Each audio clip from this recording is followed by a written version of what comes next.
Hi,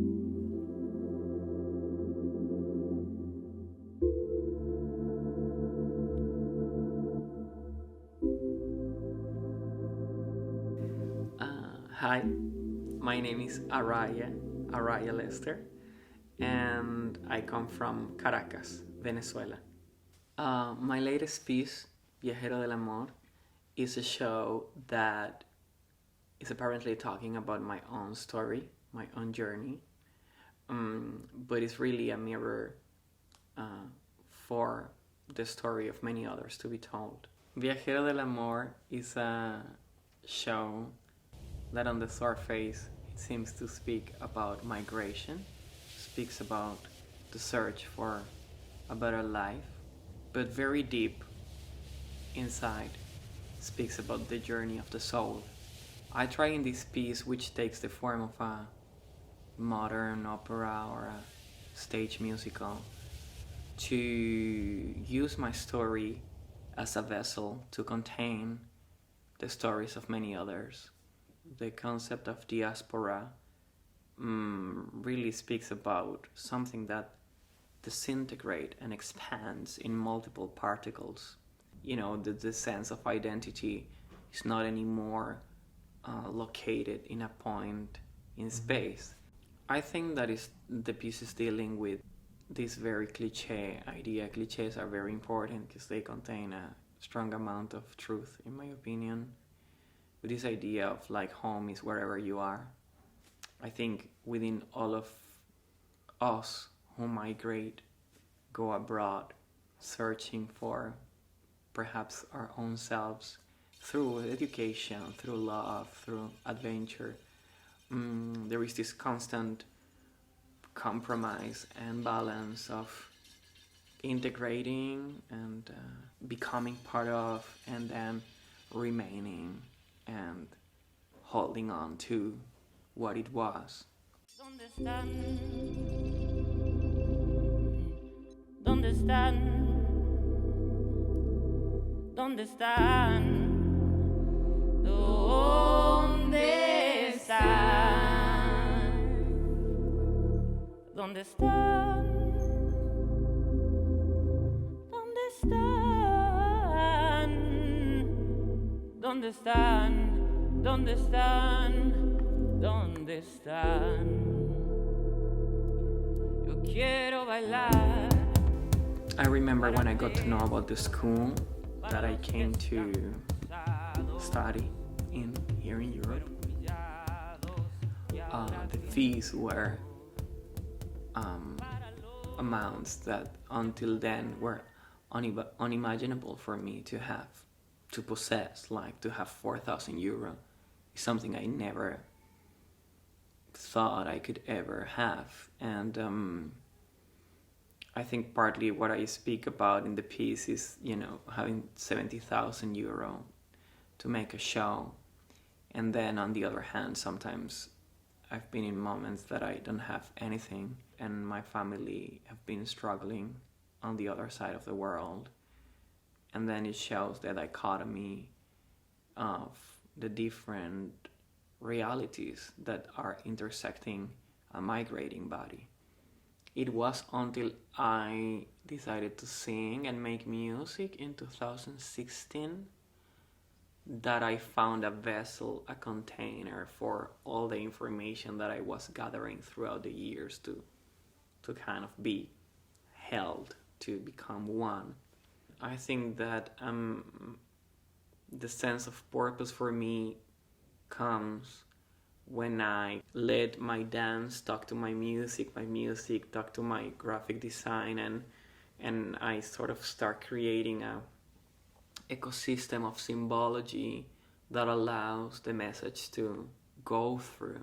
Oftentimes I have experienced a lot of difficulties with curators and programmers. We are in this closed cycle of performing for art community, and I feel that the more programmers can evolve and embrace the multidisciplinary, we are going to find all sort of resources within the private industry, all kind of different new creative connections and possibilities. That's my whole thing. I discovered that, unless I really manage to transcend the theater circuit, very rarely I will be able to perform for other Venezuelan people around the world. I'm going to be able to perform for people of color and other kind of like communities that I would like to have access to. I would have to, being a young artist, finance my own touring to be able to have access to the people that really need my message. And the people that I can be most political to are curators and programmers. My work is absolutely directed to them because it's challenging the way we are indoctrinated and to create, look, and produce art. But I also feel that after all what we had to experience through the development of performance art, this is the moment of embodiment. It's the moment of the journey of the absolute functional beingness, which is a beingness that compels all dimensions of existence. And it's not anymore about performance, it's about experience. So now I don't make performances, I design experiences.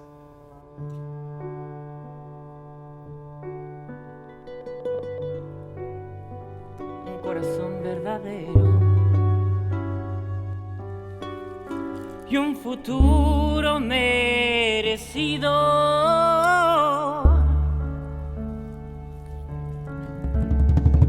Acudiré a tu llamado, seré tu contador para contarla así. At some point in the piece, I'm singing to some Venezuelan people on a boat that are departing to another land.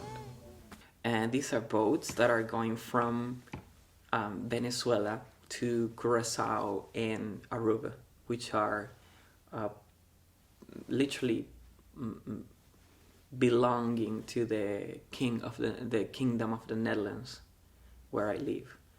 And many of these people, they drown, in the Caribbean Sea. They arrive to these islands and they are sent back offshore with no resources. So it's my way to pay tribute.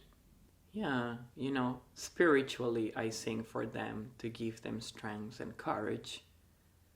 I used to go to this very specific spot in Amsterdam to, well, you can call it meditate or a little bit of physical movement.